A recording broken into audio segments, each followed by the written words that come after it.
अभी इससे कोई पूछा गेटटा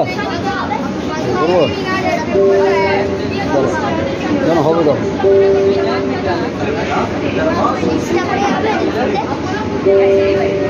যখন লাভবো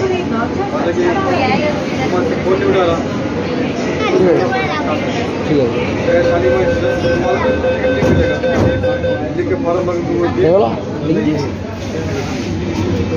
अच्छा जाइए आप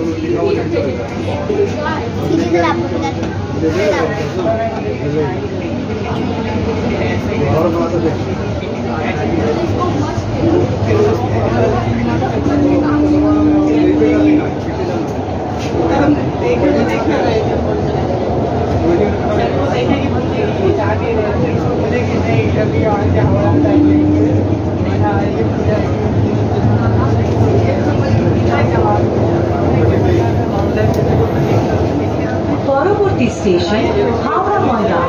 এই ট্রেনটি এটি প্রান্তিক স্টেশন। দরজা বাঁ দিকে খোলা হবে। গাড়ি এবং প্ল্যাটফর্মের মাঝের দূরত্ব খেয়াল করুন। কলকাতা মেট্রোতে যাত্রা করার জন্য আপনাকে ধন্যবাদ। अगला स्टेशन हावड़ा मैदान।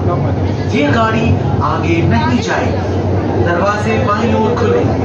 कृपया गाड़ी और प्लेटफॉर्म की दूरी का ध्यान रखें। कोलकाता मेट्रो में यात्रा करने के लिए धन्यवाद। Next station is Howrah Maidan. This train terminates here. Doors will open on the left. Please mind the gap between the train and the platform. Thank you for traveling with Kolkata Metro.